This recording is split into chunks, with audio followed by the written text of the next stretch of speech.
नमस्कार दोस्तों, welcome to our channel बाजार के हिटमैन। तो इस हॉलीडे में हम कुछ अलग चीज़ सीखेंगे।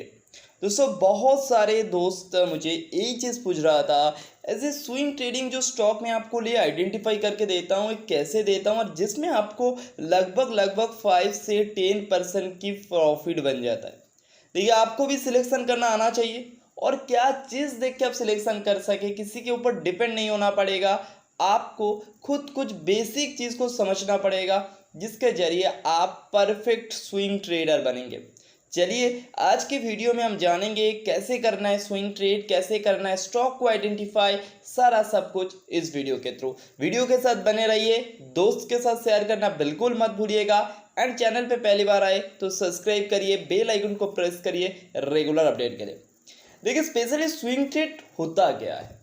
देखिए, कोई दोस्त ने इंटरडे करता है, ठीक है, कोई दोस्त ने लॉन्ग टर्म के लिए सोचता है, बट स्विंग एक ऐसा ट्रेडिंग आइडिया है जिसमें इन्वेस्टर को अच्छा खासा मुनाफा बनता है, अच्छा खासा मुनाफा बनता है। लॉन्ग टर्म इन्वेस्टर को सबसे ज़्यादा मुनाफा बनता है, इंटरडे को भाई छोड़ दीजिए उसके बाद। बट स्विंग ट्रेडर अगर आप परफेक्ट बन जाए तो आप अच्छा खासा मुनाफा कमा सकते हैं। आपके जो जरिए मैं ये आपको समझाने की कोशिश करता हूँ। अगर आपने यहाँ पे बाई किए, यहाँ पे आपने सेल कर दिए, ये मुनाफा बन गया। फिर आपने यहाँ पे बाई किए, यहाँ पे सेल किए, मुनाफा बन गया।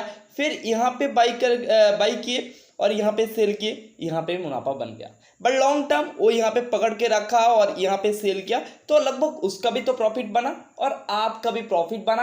आप कॉम्पाउंडिंग जो है ना, जो कंपाउंडिंग का ताकत होता है वो आप सबसे ज़्यादा यूटिलाइज कर सकते हैं। मैं आपको एक चीज़ दे के समझाता हूँ। आपके पास 1000 रुपया है, आप उसको स्विंग किए और उसमें आपको प्रॉफिट 200 रुपया आ गया तो 1200, और 1200 का फिर से स्विंग किए जहाँ पे आपको फिर से अगर 200 रुपया भी बना तो आप 1400 रुपया बन गया। फिर 1400 का आप किए 1600 बन गया। 1600 का आप ट्रेड किए, अब वहाँ पे 200 बन गया। देखिए, ये जो प्रॉफिट अमाउंट है तो बढ़ेगा, बट हम यहाँ पे क्या ना स्टेबल रखा हूँ। बट ये चीज़ को आप समझ सकते हैं कितना अच्छा तरीके से आप अपना कैपिटल को ग्रो कर सकते हो। आप यहाँ पे रिस्क जो है वो लगभग 10% है, मतलब 90% आप ऐसे रह सकते हैं जो इसमें मेरे प्रॉफिट होगा। अगर प्रॉफिट नहीं हुआ मैं एग्जिट नहीं करूँगा, सिंपल बात है। उसके लिए हमें क्या चाहिए, हमें चाहिए कुछ ऐसे स्ट्रैटेजी, ऐसे माइंडसेट जो हमें ये चीज़ को आगे तक लेके जा सकता है। मैं आपको ये चीज़ दिखाऊंगा। सबसे पहले हम क्या चीज़ के ऊपर माइंडसेट, पहले क्या चीज़ के ऊपर रखना जरूरी है वो एक बार देख लेते हैं। देखिए भाई, कोई भी स्टॉक स्विंग के लिए हम जब लेंगे तब वो फंडामेंटली गुड होना चाहिए। फंडामेंटली गुड हमारी फर्स्ट प्रायोरिटी रहेगा। मैं यहाँ पे स्टार देके बताना चाहूँगा, मैं जो स्टॉक आपके लिए रिकमेंड करता हूँ या जो स्टॉक में मैं स्विंग करता हूँ वो फंडामेंटली गुड होता है। देखिए, यहाँ पे हमारी क्या बन जाता है ना, एक थोड़ा सा एडवांटेज क्रिएट हो जाता है।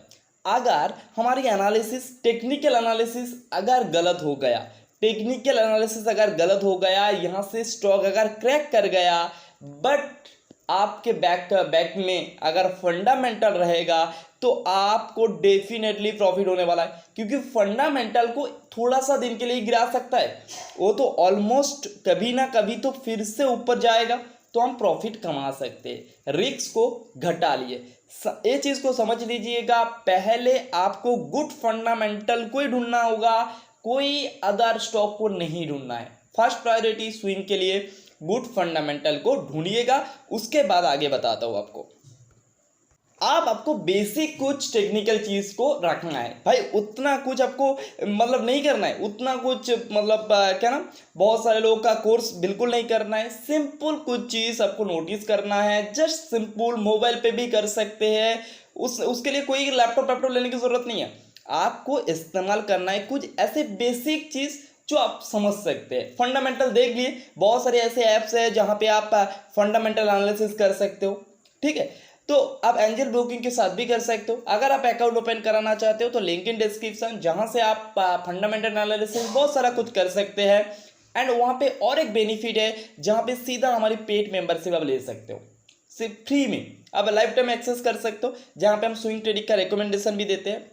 तो टेक्निकल के क्या अभी इस्तेमाल करना चाहिए, RSI इस्तेमाल करना चाहिए कुछ मूविंग एवरेज करना चाहिए, आप ईएमए करना चाहिए या सिंपल कर सकते हो, कुछ भी कर सकते हो। तो आप आसानी से थोड़ा सा चार्ट को समझ सकते हो।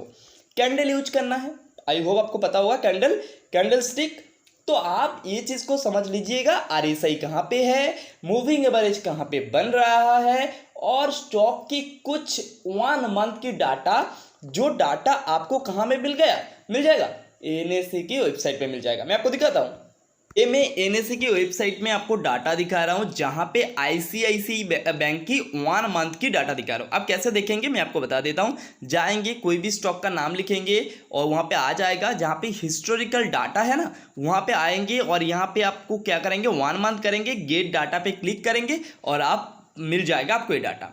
तो आपको थोड़ा सा समझना है ये स्टॉक कहाँ पे कंसोलिडेट कर रहा है, तो नीचे की तरफ या ऊपर की तरफ ब्रेकआउट नहीं मिल रहा है, तो आपको उस चीज़ को नोटिस कर लेना है। अच्छा, आईसीआईसीआई बैंक ने 590 से 580 के बीच बहुत बार घूमा है, ठीक है।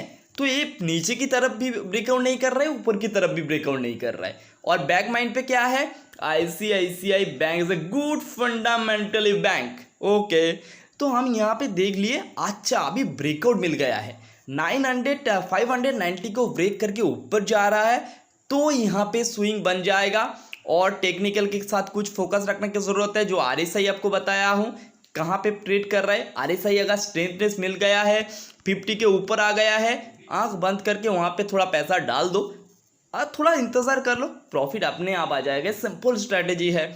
मूविंग एवरेज को भी थोड़ा देख लीजिएगा कहाँ पे बन रहा है। अगर एक मूविंग एवरेज ऐसा गया, उसके ऊपर कैंडल पहुँच गया, तो आप यहाँ से थोड़ा रिस्क को घट के यहाँ से एक मतलब ट्रेड को कंटिन्यू करेंगे। ऊपर लेवल पे अगर मूविंग एवरेज बन रहा है तो आप वहाँ तक टारगेट सेट कर देंगे। अगर देखेंगे वो भी ब्रेकआउट हो गया तो आप टारगेट को कैंसिल कर दीजिए और भी एक्सटेंड करिए। तो ये आसान चीज़ होता है दोस्तों, ये चीज़ को थोड़ा सा समझ लीजिएगा। थोड़ा सा आप घर में आप जब मार्केट चालू होता है तो पेपर ट्रेड थोड़ा सा कर लीजिएगा। ये उतना कुछ मतलब क्या कुछ मतलब जो हैवी चीज़ नहीं है, मतलब सिंपल चीज़ है जो आप आसानी से कर सकते हैं, ठीक है। आई होप ये छोटा सा जानकारी आपको पसंद आया होगा। पसंद आया तो लाइक करिए, चैनल को सब्सक्राइब करिए। मिलता हूँ अगले वीडियो में, तब तक के लिए टाटा बाय बाय।